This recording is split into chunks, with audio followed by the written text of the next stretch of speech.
Messi. Messi's hit! Oh! Oh, he's made it! Hello again, welcome to another video from us. இன்னைக்கு you know the context, you know the content. நீங்க thumbnailum பார்த்திருப்பீங்க. Of course, huge congratulations to the winners Indian cricket team, ICC Men's T20 World Cup 2026 ஓட champions, defending champions. நிறைய record chatter பண்ணியிருக்காங்க. நம்ம Srini bro welcome பண்ணிடுவோம். அவரும் நானும் தான் சேர்ந்து இந்த ஃபைனலை ஒரு ரிவ்யூ பண்ணிட்டு அடுத்து வெளியூர் சண்டை முடிஞ்சு உள்ளூர் சண்டை ஒன்று வரப்போகுது, அதை பற்றி லாஸ்ட்டாக பேசுவோம். ஸோ யா, ஸ்டார்ட் பண்ணிடுவோம் ப்ரோ. எனக்கு தெரிஞ்சு ஸ்ட்ரெயிட்டாகவே நம்ம நியூசிலாண்டோட மிஸ்டேக்ஸ்லேருந்து போயிடலாம். ஏன் அப்படின்னா, டாஸ்லேருந்தே அவங்க மிஸ்டேக் பண்ணாங்க. மெக்கான்சி ட்ராப் பண்ணதாகட்டும், அவங்களோட ஸ்குவாட் டெப்த் ஒன்று, ப்ளஸ் மெக்கான்சி உங்களுக்கு நல்ல லைக் கன்சிஸ்டண்டாக விளையாடிட்டு இருந்தார் இந்த டோர்னமெண்ட்ல. நீங்கள் டாஸுக்கு முன்னாடி அவர் எதுக்கு ட்ராப் பண்ணீங்க? ஒரு லைக் உங்களோட சாண்ட்னர், உங்களோட கேப்டன் மட்டும்தான் ஒரே பியூர் ஸ்பின்னர், அதுக்கப்புறம் 2 பார்ட் டைம் ஸ்பின்னர்ஸ் தான் இருக்காங்க.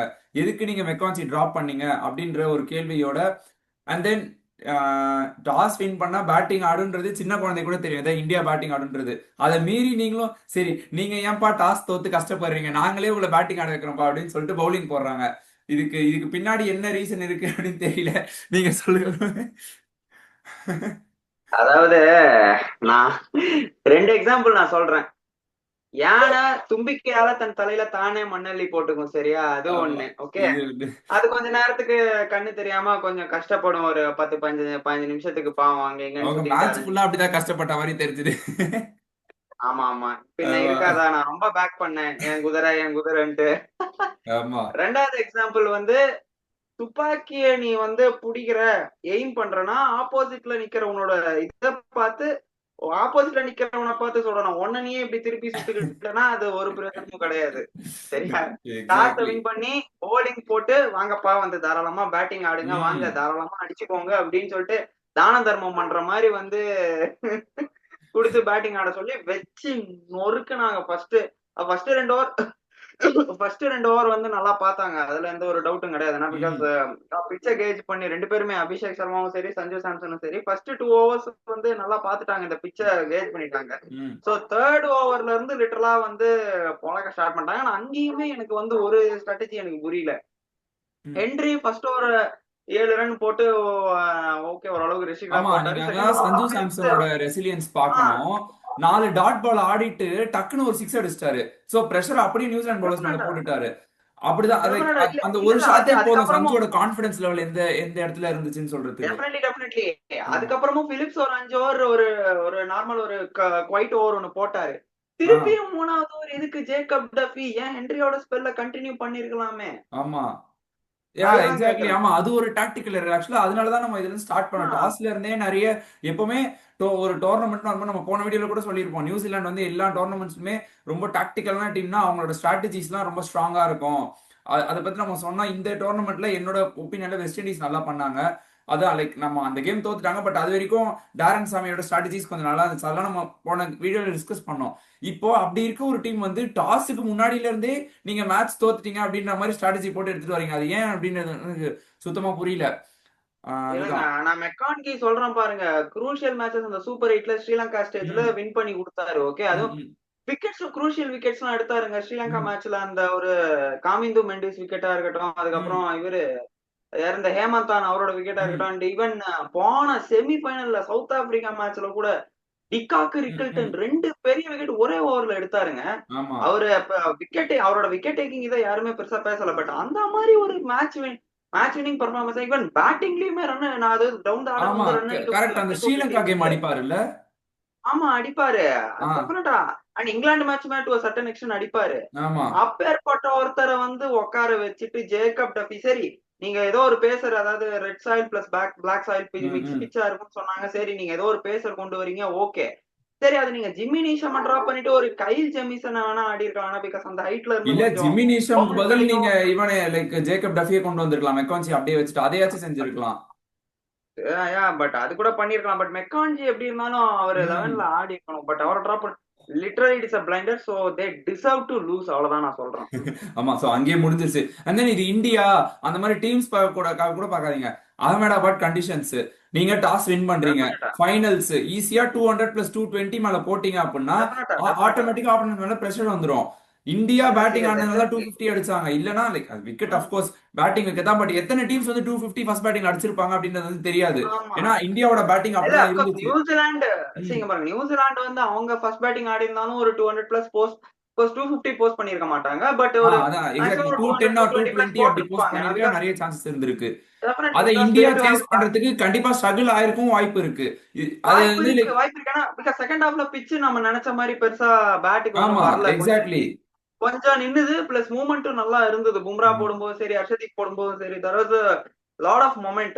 டெஃபினட்டா ஆமா. அதான் சொல்றேன். இதெல்லாம் வந்து அதான் நீங்க இப்போ ஏதாச்சும் இதுக்கப்புறம் ஏதாவது ஸ்பீச்ல இல்ல சீரீஸ்க்கு முன்னாடி இந்த பிரஸ் கான்ஃபரன்ஸ்ல ஏதாவது கேட்டாதான் சாண்ட்னரோ இல்ல அவங்க கோச்சோட என்ன ஐடியாலஜி ஏன் இப்படி பண்ணாங்க அப்படின்ற ஒரு அதுக்கு பின்னாடி என்ன ஒரு ரீசன் இருந்தது அப்படின்னு வந்து நம்ம ஏன்னா அந்த அந்த திங்க் டேங்க்ல அவங்க என்ன யோசிச்சாங்கன்றது நமக்கு தெரியாது. சோ இதெல்லாம் இது மட்டும் இல்ல. இப்போ அப்படியே இப்போ சொல்லணும் அப்படின்னா அடுத்தது நீங்க அதுக்கப்புறம் அந்த நடுவுல பவர் பிளேக்கு முன்னாடி ஒரு ஐ திங்க் அபிஷேக் சர்மா வந்து பவுலர் போடுவாரு. ஜேக்கப் டஃபி தான் நினைக்கிறேன். ஜேக்கப் டஃபி அதே டஃபி பால் டஃபி அதே ஷாட் லெக் சைடுல அடிச்சுட்டே இருப்பாரு. அது வந்து ஜஸ்ட் ஷார்ட் ஆஃப் பவுண்டரி உள்ள விழுந்துரும். ஒன்னு வந்து பவுண்டரி அதுவும் போயிடும்னு நினைக்கிறேன். அது ஆமா. கிளியரா நான் சொல்றேன். இன்டு த பாடி பவுன்சர் போட்டாங்க. அது இன்டு த பாடி போட்டா ம். ஒரு லெக் சைடுல deep square leg, deep mid wicket இல்ல ஆ டீப் பாயிண்ட் லெக் தான் வைக்கணும் நீங்க. நீங்க அதை ஆஃப் விட்டுட்டு சைடுல சும்மா போட்டீங்கன்னா நீங்க ஆஃப் சைடுல ஃபீல்டர்ஸ் வைக்கலாம். ரெண்டு ஃபீல்டர் ஆஃப் சைடுல வச்சுட்டு இங்க ஆஃப் ஃபீல்டர் சைடு இன்னர் தான் சர்க்கிள் வெளியில டீப் ஆளே பேக்வர்ட் இல்ல. பாயிண்ட், டீப் கவர்ஸ், டீப் ம். கவர்ஸ். ஆமா. எக்ஸாக்ட்லி. இது ஒரு டாக்டிக்கல் எரர். அதுக்கப்புறம் நிறைய எத்தனை ஸ்லோ பால்ஸ் போட்டாங்க. ஸ்லோ பால்ஸ் வந்து நீங்க எப்பயாச்சும் அதை வந்து நீங்க பேட்ஸ்மேனை சர்ப்ரைஸ் பண்றதுக்கு யூஸ் பண்ணலாம். இல்ல ரெகுலரா கூட போடலாம். பட் இவங்க வந்து ஸ்லோ பால்ஸா நிறைய போட்டு ஒரு பால் ரெண்டு பால் தான் நார்மல் பேஸ்ல போட்டாங்க.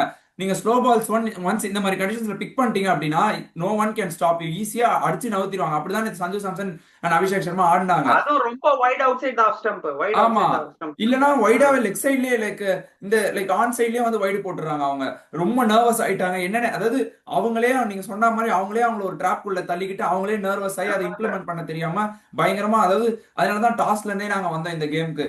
இப்படி ஒரு டாக்டிக்கல் எரர் பண்ணாங்க அப்படின்னு சொல்லிட்டு. இதுக்கப்புறம் நான் இப்போ ஒரு சொல்ல போற ஸ்டேட்மெண்ட் மேபி உங்களுக்கு ஹார்ஷா தெரியலாம். பட் இது வந்து ஹார்ஷா சொல்றதுக்காக இல்ல. இவ்வளோ ஒரு டாக்டிக்கல் பண்ணதுக்கு அப்புறம் ஒரு டீம் ஃபைனல்ல வந்து அதை கேபிட்டலைஸ் பண்ணல அப்படின்னா அந்த டீம் ஃபைனல் வரதுக்கு தகுதியே இல்லை. இந்தியா ஒன்றும் அவ்வளோ மோசமான டீம் கிடையாது. லாஸ்ட் 2-3 இயர்ஸ்ல பெஸ்ட் ஒயிட் பால் டீம்ஸ் ஈஸியா சொல்லிடலாம். One of the best white ball teams இல்லைனா கூட. ஸோ அப்படி இருக்கும்போது கண்டிப்பா நீங்க உங்களுக்கு இன்னொன்னு சொல்றேன் பாருங்க. இந்தியாவே நேற்று அவங்களோட ஃபுல் பொட்டன்ஷியலுக்கு விளையாடல. இதுதான் நான் ஏன்னா இதை வந்து இப்போ நீங்க டக்குன்னு ஹார்ஷா எடுத்துக்கூடாது. ஃபுல் பொட்டன்ஷியல் விளையாடாமலே இந்தியாவில் 250 அடிக்க முடியுது அப்படின்னா அவங்க ஃபுல் பொட்டன்ஷியல் ஆடிந்தாங்கன்னா அந்த 300 அலர்ட் போட்டுருந்தாங்க. அது இந்த ஃபைனல்ல வந்திருக்கும் 300 அலர்ட் அவ்வளவுதான். ஏன்னா இப்போ இந்தியா பண்ண ஒரே ஒரு டாக்டிக்கல் எரர் நான் சொல்றேன். ஏன்னா ஏன் ஃபுல் பொட்டன்ஷியல் ஆடல அப்படின்னு சொன்னீங்கன்னா அந்த அஃப்கோர்ஸ் அந்த ஓவர்ல நீஷம் ஓவர்ல 3 விக்கெட் விட்டாங்க. அந்த இடத்துல நீங்க டூபை அமைச்சிருக்கலாம். தேவையே இல்லாம வந்து அங்க வந்துட்டு நீங்க ஸ்கையே போன ஷாட் ஆகட்டும். அந்த ஷாட் வந்து அவர் எப்போ 2022ல நெதர்லாண்ட்ஸ் கிட்ட அந்த ஷாட் ஆடி அவுட் ஆவார் 2022 வேர்ல்ட் கப்ல T20 வேர்ல்ட் கப்ல. அதே மாதிரி ஏன்னா நீங்க அந்த ஷாட் எந்த டைம்ல ஆடுறீங்கன்னு இருக்கு. சூரியகுமார் யாதவுக்கு அப்பெல்லாம் தெரியும். பட் இப்போ ஈஸியா ஃபர்ஸ்ட் பால் ஏன் அந்த ஷாட் போறாரு, ஏன் 2 விக்கெட்ஸ் போனதுக்கு அப்புறம் டூபே அனுப்பாம நீங்க ஹர்திக் பாண்டியா அமைச்சிங்க.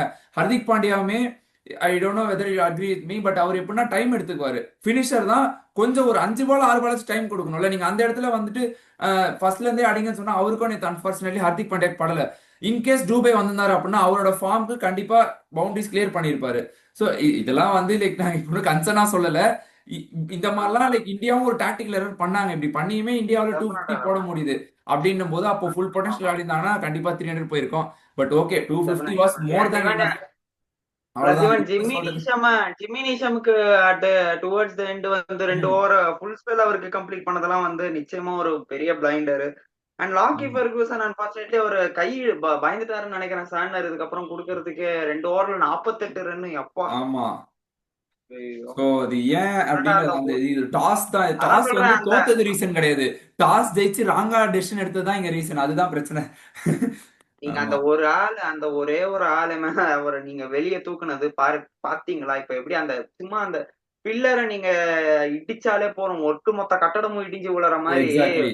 அந்த ஒரு ஆளை தூக்குனீங்க பாருங்க, எப்படி அடி வாங்கியிருக்கு இந்த ம். காம்பினேஷன். ஆமா அதேதான். சோ அதுக்கப்புறம் தான் நான் இப்ப சொன்னது இந்த அந்த 15th ஓவருக்கு அப்புறம் பட் இந்தியா அகைன் மறுபடியும் மேல வந்தது ரீசன் டூபேயோட இன்னிங்ஸ் தான். அதுக்கு முன்னாடி of course credit has to be given where it is due. அவ்வளவுதான். அபிஷேக் சர்மா அண்ட் சஞ்சு சாம்சன். நான் என்ன சொல்லிட்டு இருந்தேன் இந்த நம்ம போட்ட எல்லா ப்ரிவியூஸ்லயுமே சொல்றேன். இந்த லைக் குரூப் ஸ்டேஜ் ப்ரிவியூ அப்புறம் super hits preview semi-finals preview எல்லாமே அபிஷேக் சர்மா ஃபார்ம் வரணும் அவ்வளவுதான். ஜிம்பாப்வே கேம் அடிச்சாரு. அது ஒரு ஹியூஜ் ஸ்கோரிங் கேம். அவரோட நாக்கும் லைக் கண்டிப்பா ஹெல்ப் பண்ணுச்சு. பட் இந்த கேம்ல அவர் அடிச்சதுன்றது வந்து 18 பால்ஸ்ல 50. அவர் வந்து ஃபார்ம் அவுட்னு சொன்னாங்க. ஒரே மேட்ச் ஃபைனல்ஸ்ல வந்து ஃபாஸ்டஸ்ட் 50 ஆஃப் த டோர்னமெண்ட் அடிச்சுட்டு போயிட்டாரு அவரு 18 பால்ஸ்ல. சோ எக்ஸாக்ட்லி தட்ஸ் ஆமா. What Abhishek Sharma can do on his day. அதுதான். அண்ட் தென் சஞ்சு சாம்சன் நீங்க எடுத்துக்கிட்டீங்கன்னா, நீங்க அவரோட பெர்ஃபார்மன்ஸ் பாத்தீங்கன்னா, அவர் வந்து விளையாண்டதே 4 மேட்ச் தான். மொத்தமா எடுத்துன குரூப் ஸ்டேஜ்ல 4 மேட்ச், சூப்பர் எயிட்ஸ்ல ஒரு 3 மேட்ச், தென் 2 சாரி ஒரு செமி ஒரு ஃபைனல். பாத்தீங்கன்னா 9 மேட்சஸ் வருது. 9 மேட்ச்ல 4 அவர் மேட்ச் தான் பாதி மொத்தம். டோர்னமெண்ட் கூட விளையாடல. சோ ஆனா 4 மேட்ச் தான் விளையாண்டாரு. அந்த 4 மேட்ச்க்கு அவர் பிளேயர் ஆஃப் ஆமா. த டோர்னமெண்ட் வாங்கியிருக்காரு. That's how 3 match his 3 impact match was. Crucial match. ஆமா 3 மேட்ச் 3 குரூஷியல். நமீபியா மேட்ச் வந்து அவர் திடீர்னு நடுவில் ரீப்ளேஸ்மெண்டா வருவாரு. அடுத்த மேட்ச் தூக்கிடுவாங்கன்னு தெரியும். அவரால் முடிஞ்சது எனக்கு அந்த ஸ்டார்ட் தான் வேணும் அப்படின்னு சொல்லிட்டு நிறைய பேர் தான் சொன்னாங்க. ஒரு டீமுக்காக ஆன நாக், அதுவே செல்ஃப்லெஸ் நாக் அது. ஏன்னா ஒரு 8 பால்ல 22 ரன்ஸ் அப்படி அடிச்சுட்டு போனாரு. நல்ல அந்த ஸ்டார்ட் கிடைச்சது. டெஃபினட்டா இந்தியா அதை டெஃபினட்டா. கேபிட்டலைஸ் பண்ணாங்க. அதுக்கப்புறம் ஆன இந்த 3 நாக் தான் பாத்தீங்கன்னா அதாவது I mean sorry pre quarter finals இல்ல, quarter virtual final. Quarter finals ஒன்னு, அப்புறம் செமி ஃபைனல்ஸ் ஒன்னு, அப்புறம் ஃபைனல்ஸ் ஒன்னு. மூணுத்துலயுமே வந்து 87 89 89 இஃப் ஐம் நாட் ராங். 97 89 89. சரி 97 89 89 ஓகே யா. சோ அந்த மாதிரி ஒரு நாக் ஆடி கொடுத்ததுக்கு கண்டிப்பா. அண்ட் தென் பும்ரா, நீங்க பிளேயர்ஸா சொல்லணும் அப்படின்னு பாத்தீங்கன்னா, அவரோட பவுலிங்க்கு போன மேட்ச் வந்து சஞ்சு சாம்சன் சொல்லுவாரு அவருக்கு மேன் ஆஃப் த மேட்ச் கொடுக்கலாம் அப்படின்ட்டு. இப்போ அடுத்தது சஞ்சு சாம்சன் அடுத்து இந்தியால ஒருத்தருக்கு பிளேயர் ஆஃப் த டோர்னமெண்ட் கொடுக்கணும் அப்படின்னா அது பும்ரா தான் கண்டிப்பா. I think you will agree with me. ஏன்னா அவரோட கன்சிஸ்டன்சி அப்படி இருந்துச்சு.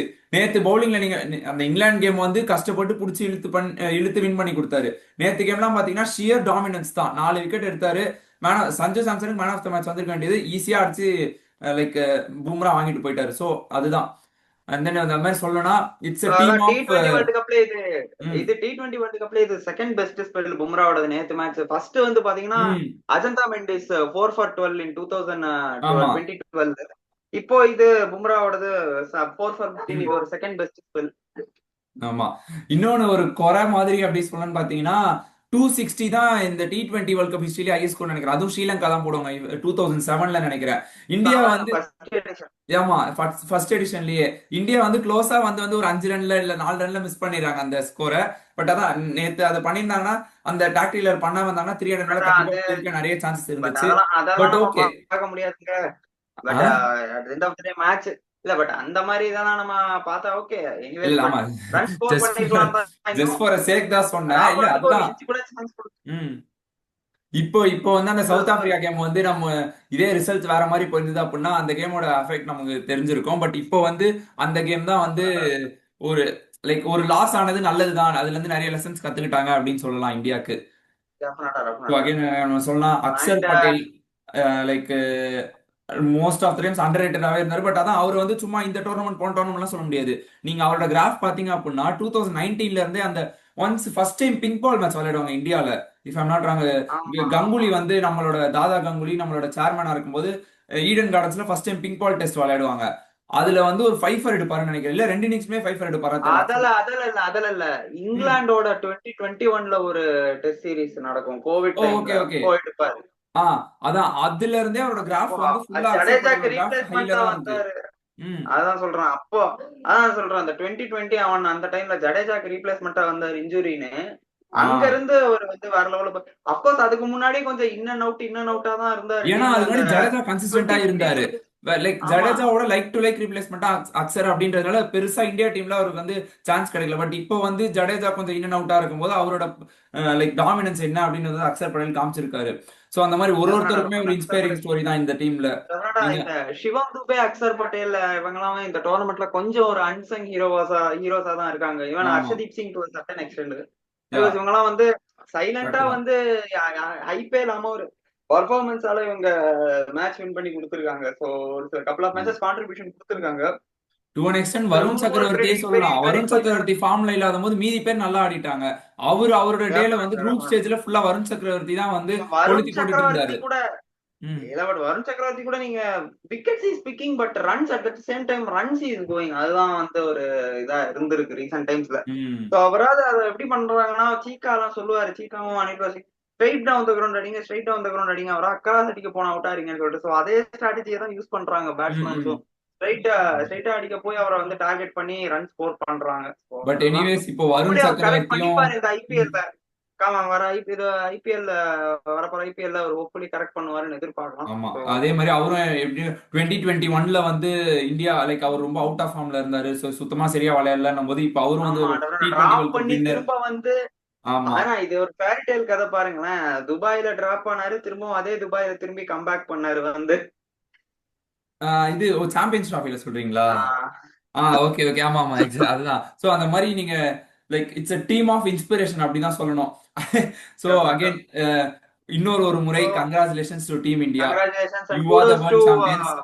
ம் kudos to the coach, captain, players, support staff எல்லாருக்குமே ஒரு பெரிய பெரிய congratulation. So full and full purely team effort. ஏன்னா பிகாஸ் ஆல்மோஸ்ட் ஒரு 1.5 years அந்த உட்காந்து பிளான் பண்ணி இதுக்கான ரோட் மேப்பை கரெக்ட். போட்டு ஒரு சீரீஸ் கூட அதுக்கான இதை தோக்கல எக்ஸிக்யூட் டிஃபெண்டிங் பண்ணி சாம்பியன்ஸா. அத கப்ப டெஃபினட்டா அடிச்சாங்க. அதோட ஒரு பிளான் சீரிஸ் கூட தோக்கல. உங்க ஆப்போனன்ட்ஸ்க்கு நீங்க சான்ஸே கொடுக்கல. ஸ்ட்ரைட்டா வந்து அடுத்த கப் அடிச்சு போயிட்டீங்க. அதான் சொல்றேன். அவங்க அதாவது கிளியர் கட் மைண்ட் செட்டோட இருந்தாங்க. நாங்க ஷுவரா இந்த பிராண்ட் ஆஃப் கிரிக்கெட் தான் நாங்க டேக் ஆன் பண்ண போறோம். அப்புறம் இந்த பால் நம்பர் 1 நாங்க வந்து டார்கெட் தான் பண்ண போறோம். ஒரு 200 230 அபவ் நாங்க ஒரு இதையும் அடிக்க தான் போறோம் அப்படின்ற ஒரு கிளியர் கட் ரோட் மேப்போட இருந்தாங்க. எக்ஸிக்யூட் பண்ணாங்க அந்த plan till the end of this finals இந்த tournament. So heartfelt congratulations, kudos to each and everybody who worked with. Anyone Gautam கம்பீருக்கும் இந்த கிரெடிட் நம்ம ஜிஜி மாம்ஸ் அவர்களுக்கும் கண்டிப்பா. அவரு ஒரு இடத்துல credit. கண்டிப்பா பாராட்டணும் அப்படின்னா அந்த லைக் டு லைக் ரீப்ளேஸ்மெண்ட்ஸ் தான். இந்தியாக்கு திடீர்னு ஒரு இன்ஜுரி கன்சர்ன் ஆகுது, இல்ல ஒரு பிளேயர் மிஸ் அவுட் ஆறாங்க அப்படின்னா அதுக்கு அப்படியே exact like to like replacement sign எடுத்துட்டு வர மாதிரி அவர் டீம் வந்து செலக்ட் பண்ணி வச்சிருக்காங்க. நிறைய நீங்க சொன்ன மாதிரி நிறைய அந்த last minute decisions correct last minute decisions இல்ல கரெக்டா வந்து இந்த டைம்ல அந்த டெசிஷன் எடுத்தது வந்து இப்ப சஞ்சு சாம்சன் உள்ள எடுத்துட்டு வந்ததாகட்டும், உங்க வைஸ் கேப்டன் சுப்மன் கில்ல டிராப் பண்ணதாகட்டும், இந்த மாதிரி நிறைய டெசிஷன்ஸ் வந்து கரெக்டா ஒயிட் பால்ல Gambhir has been phenomenal coach. But அதான் நீங்க அது இப்போ நெக்ஸ்ட் நம்மளோட எய்ம் வந்து நான் இதான் நேத்து நம்ம பேசிட்டு இருந்தேன். இஃப் ஐம் நாட் ராங் நீங்க வந்து இன்னைக்கு டேல இருந்து 2027 ஓடிஐ வேர்ல்ட் கப் தான் நம்ம மைண்ட்ல இருக்கு. அப்படியே 50 ஓவர்ஸ் ஃபார்மேட்டுக்கு நம்ம ஷிஃப்ட் பண்ணோம். ஏன்னா நெக்ஸ்ட் ஐசிசி டோர்னமெண்ட் அதான் வருது. அது இல்லாம டெஸ்ட் சாம்பியன்ஷிப்பும் வருது. அதையும் கொஞ்சம் கம்பீர் வந்து அதுலயும் அப்ரோச் மாத்திட்டாரு அப்படின்னா இந்தியா லைக் யாராலையுமே ஸ்டாப் பண்ண முடியாது இந்தியாவை. எப்படி சொல்றீங்க? வேர்ல்ட் டெஸ்ட் சாம்பியன்ஷிப் இல்லைங்க. அது நான் ஏன் இப்படி சொன்னேன்னா வந்து world test championship I think இப்ப வரப்போற 7 மேட்ச்ல வரப்போற 8 மேட்ச்ல 7 மேட்ச் நம்ம கம்பல்சரியா வின் பண்ணி ஆகணும். அதுலயும் இந்த நெக்ஸ்ட் இதே டைம்ல தான் 2027 மார்ச் பிப்ரவரி மார்ச்ல பிஜிடி இந்தியால நடக்க போகுது border Gavaskar trophy 5 match series. அதுல இந்தியா கண்டிப்பா 5-0 வின் பண்ணி ஆகணும், ஒயிட் வாஷ் பண்ணும் ஆஸ்திரேலியாவை. அப்பதான் சான்ஸ். அடிவா நியூசிலாந்து சீரிஸோட இந்த டூ மேட்ச் டெஸ்ட் சீரிஸ் வருது. 2-0 ஜெயிக்கணும். அது வந்து அங்க போய் ஆடுறோமா? அங்க நியூசிலாந்துல அங்க இன்னும் கஷ்டமாச்சு கண்டிஷன். சோ அதான் இது வந்து லைக் அதான் ஏன்னா எப்பவுமே இது வந்து இப்போ சும்மா இதை பத்தி சந்தோஷமா செலிப்ரேட் பண்ண டைம்ல இதை பத்தி பேசணும்னு நினைக்காதீங்க. நம்ம எப்பவுமே டெஸ்ட் மேட்ச் மறக்க கூடாது. இதுதான் நான் போன வாட்டி சொன்னேன்னா இதை வந்து அப்பயே சொன்னதுதான். எல்லாருமே இப்ப அதை மறந்துட்டாங்க எனக்கு தெரிஞ்சு. டெஸ்ட் மேட்ச் தோக்கும் போது இப்ப அடுத்து T20 வேர்ல்ட் கப் வரும், யாரும் இதை பத்தி பேச மாட்டாங்க, எல்லாம் மறந்துடுவாங்க. நாங்க மறக்கல அப்படின்றதுக்காக தான் நாங்க சொல்லிட்டு இருக்கோம். கண்டிப்பா வந்து ஏன்னா அதுல ஆமா மெயினா வந்து டெஸ்ட் மேட்ச் தானே கிரிக்கெட், அதுல இம்ப்ரூவ் பண்ணி ஆகணும். இது இல்லாம இப்போ 2027 வேர்ல்ட் கப்ல நம்ம ஒயிட் பால் ஃபோக்கஸ் ஷிஃப்ட் ஆகணும். அதுக்கப்புறம் திரும்ப 2028ல வந்து T20 வேர்ல்ட் கப் வரும். ஒலிம்பிக்ஸ் வருது. இன்கேஸ் கம்பீரோட கான்ட்ராக்ட் எக்ஸ்டெண்ட் பண்ணாங்க அது மறுபடியும் ஆஸ்திரேலியால நடக்க போகுது அந்த T20 வேர்ல்ட் கப் 2028.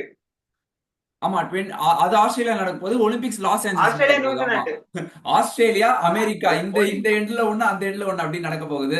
சோ அதுதான் ஹோப்ஃபுல்லி கம்பீரோட கான்ட்ராக்ட் எக்ஸ்டெண்ட் பண்ணாங்க அப்படின்னா அவருக்கும் அது ஆசை. நேற்று சூரியகுமார் யாதவும் அதை மென்ஷன் பண்ணாரு. அடுத்து எங்களுக்கு கண்டிப்பா ஒலிம்பிக்ஸ் கோல்டு ஒன்று வேணும் அப்படின்னு சொல்லிட்டு. ஸோ கண்டிப்பா அதுக்கு இதே பிராண்ட் ஆஃப் கிரிக்கெட் இதே அப்ரோச்சோட போனாங்க. உங்களுக்கு அப்படி ஏதாவது சேஞ்ச் தேவைன்னும் போது கரெக்டா டிசிஷன் எடுத்து மாத்துறாங்க அப்படின்னா இந்தியா வந்து யாராலையுமே ஸ்டாப் பண்ண முடியாது அப்படின்னு சொல்லிட்டு இப்போ உலக சண்டை முடிச்சுட்டு இப்போ உள்ளூர் சண்டைக்கு வருவோம். ஐபிஎல் ப்ரிவியூ கண்டிப்பா இந்த வீடியோல கிடையாது. ஜஸ்ட் இப்போ 28 ஸ்டார்ட் ஆக போகுது அப்படின்னு தான் சொல்லியிருக்காங்க. அதுக்கு ஷெட்யூல் வந்து ஹோப்ஃபுல்லி இன்னும் ஒரு 2-3 டேஸ்ல வந்துடும் அப்படின்னு நினைக்கிறேன். ஏன்னா இப்போ உங்களுக்கு தெரியும் தமிழ்நாடு எலெக்ஷன்ஸ் மட்டும் கிடையாது, வெஸ்ட் பெங்கால் எலெக்ஷன்ஸ் வருது, ஒடிஷால எலெக்ஷன்ஸ் இருக்கு. அப்படின்னும் போது இந்தியா ஃபுல்லா ஒரு 5 இடத்துல எலெக்ஷன்ஸ் வருது. அப்படின்னும் போது அந்த டேட்ஸ்க்காக கிளாஷ் ஆகக்கூடாது அப்படின்றதுக்காக பார்த்துட்டு இருக்காங்க. ஷெட்யூல் வந்தாலுமே ஃபர்ஸ்ட் பார்ட் கொஞ்சம் மேட்சஸ் விட்டுட்டு அப்புறம் செகண்ட் பார்ட் கொஞ்சம் மேட்ச் விட்டு அப்படிதான் வரும் அப்படின்னு சொல்லிட்டு இருக்காங்க. ஸோ நிறைய விஷயம் இருக்கு. சிஎஸ்கே நீங்க ஒரு டீமா அப்படியே போகலாம். சிஎஸ்கே எடுத்தா லைக் பிரெவிஸ், டூபே, சஞ்சு சாம்சனோட ஃபார்ம் இருக்கு. மும்பைக்கு அந்த 8 ஃபாரின் பிளேயர்ஸுமே கொளுத்தி போட்டுட்டு இருக்காங்க. யாரை இப்போ 11ல ஆட வைக்க போறாங்க அப்படின்றதே தெரியல. ஆர்சிபிக்கு நீங்க பாத்தீங்கன்னா ஜேக்கப் பெத்தல் கண்டிப்பா அவரோட நாக் சொல்லியே ஆகணும். அந்த மாதிரி எல்லா டீமே கேகேஆர் எடுத்தீங்கன்னா அவர் இந்த ஃபின்லாண்ட், வாட்டி கிங்ஸ் 11ல ஐகாட். ஸ்டார்ட் பண்ண போறாரு. ம் அவர் இந்த வாட்டி 11ல ஸ்டார்ட் பண்ண போறாரு கண்டிப்பா. ஆமா நம்பர் கண்டிப்பா. 3ல. இந்த மாதிரி நாக் ஆனதுக்கு அப்புறம் எல்லா டீமே நீங்க ராஜஸ்தான் எடுத்துக்கிட்டீங்கனாலுமே Sam Curran has been brilliant. Hetmyer சொல்லலாம், மும்பைக்கு ருத்தர்ஃபோர்ட் சொல்லலாம். அந்த மாதிரி நீங்க ஒரு டீமா அப்படியே சொல்லிட்டே வரலாம். ஸோ இப்போ அதை நாங்க அப்படியே சொல்ல ஆரம்பிச்சோன்னா அதுவே ப்ரிவியூ மாதிரி ஆயிடும். ஸோ அதனால கொஞ்ச நேரம் இப்போதைக்கு எனக்கு தெரிஞ்சு மேட்சஸே எதுவும் இல்லை ப்ரோ. இப்போ இந்த New Zealand women versus Zimbabwe women series ஒன்று போயிட்டு இருக்கு. அதுவும் Wednesday last match, ODI match, அதோட முடிஞ்சிடும். அடுத்தது மறக்காதீங்க, அடுத்தது விமன்ஸ் சொன்னே ஞாபகம் வருது. ஜூலைல சாரி ஜூன்ல ஆமா ஆமா விமன்ஸ் வேர்ல்ட் கப் வருது. ஆமா. T20 world cup. ஐபிஎல் முடிச்சுட்டு நம்மளோட கிரிக்கெட் ஃபோக்கஸ் வந்து கண்டிப்பா அங்கதான் இருக்கும். கண்டிப்பா அதுதான் India England white ball series இருக்கு. அங்க ஷெட்யூல் இங்கிலாந்துல போய் ஆட விட்டாங்க. போறோம். கோலி, ரோஹித் சர்மா ஷெட்யூல் வந்துருவாங்க விட்டாங்க. திரும்ப. அதையும் கவர் பண்ணுவோம், ஆமா. இதையும் கவர் பண்ணுவோம். நடுவுல அதோட ஷெட்யூல் விட்டாங்க ப்ரோ. அதோட ஷெட்யூல் வந்து விட்டாங்க விமன்ஸ் வேர்ல்ட் கப். ம் சோ ம் இந்தியா வந்து ஃபர்ஸ்ட் மேட்ச வந்து 14ஆம் தேதி சண்டே ம் எட்ஜ்பாஸ்டன்ல அவங்களோட கேம்பெயினை ஸ்டார்ட் பண்ண போறாங்க. India women's against Pakistan women's. Okay okay. ஆமா இதுதான் ஆமா. அதான் ஷெட்யூல். அட்லீஸ்ட் நம்ம எனக்கு தெரிஞ்சு இந்த டைம்ல இதெல்லாம் யாரும் பேச மாட்டாங்க. நம்ம வந்து எல்லாத்தையுமே கவர் பண்றோம். அதுக்கு அடுத்த ம் மேட்ச் வந்து பாத்தீங்கன்னா 17ஆம் தேதியோ திருப்பி ஆஸ்திரேலியாவோட ஓவல்ல இருக்கு. ஆஸ்திரேலியா ஆமா. அதான் உமன்ஸோட. நீங்க சொன்னீங்களே டோர்னமெண்ட்டே கொஞ்சம் லைக் ஆஹ் எல்லாமே ஹெவி கன்ஸா இருக்காங்க. ரொம்ப செம இதா லைக் இருக்கு. ஆமா ஆமா, ஷெட்யூல் பாருங்க, ரொம்ப பயங்கரமா இருக்கு. இவங்களத ஆமா விட ரொம்ப பயங்கரமா இருக்கு. ஆமா. ஆனா ஹோப்ஃபுல்லி நம்ம இந்த வேர்ல்ட் கப்பே ரொம்ப ஒன் சைடரா போகும் அப்படின்னு நினைச்சோம். அதுவும் நம்ம பட் கவர் பண்ணுவோம். அதுவும் நம்ம கண்டிப்பா கவர் கண்டிப்பா பண்ணுவோம். பண்ணுவோம். ஐபிஎல் அதுக்கப்புறம் நடுவில் ஃபீஃபா வேர்ல்ட் கப் வருது. நிறைய டோர்னமெண்ட்ஸ் வருது இந்த வருஷம். இது இல்லாம நாங்க F1ல வேற கொஞ்சம் நம்ம சேனல்ல கான்சென்ட்ரேட் பண்ணிட்டு இருக்கோம், F1 ஃபேன்ஸுக்கும். ஸோ முடிஞ்ச அளவுக்கு முக்கியமான கண்டென்ட் எல்லாத்தையுமே நம்ம சேனல் மூலியமா உங்களுக்கு எடுத்துட்டு வந்து சேர்க்கிறோம் அப்படின்றத வந்து நினைச்சா கொஞ்சம் சந்தோஷமா தான் இருக்கு. உங்களுக்கும் உங்களோட ரெக்கமெண்டேஷன்ஸ் எல்லாமே நீங்க கீழே சொல்லுங்க. So yeah thank you bro. எனக்கு என்னன்னா ஒரு டோர்னமெண்ட் முடியும் போதும் வந்து நம்ம ஏதோ அந்த டோர்னமெண்ட் ஆர்கனைஸ் பண்ணி அதை அப்படியே சக்ஸஸ்ஃபுல்லாக நடத்தி முடிச்ச மாதிரி எனக்கு ஒரு ஃபீல் வருது. ஏன்னா நம்ம ப்ரிவியூ போடுறோம், ரிவ்யூ போடுறோம், ஒரு ஸ்டேஜுக்கு நடுவில் ஒரு வீடியோ போடுறோம். பாருங்க இந்த T20 வேர்ல்ட் கப்க்கு எனக்கு தெரிஞ்ச ஒரு 5 இல்ல 6 வீடியோ போட்டிருப்போம்னு நினைக்கிறேன். ஏன்னா குரூப் ஸ்டேஜ் ப்ரிவ்யூ, அதுக்கப்புறம் மூணு மூணு 3 நாலு இல்ல ஏதோ இல்ல போட்டோம். 4ஆச்சும் போட்டிருப்போம் கண்டிப்பா.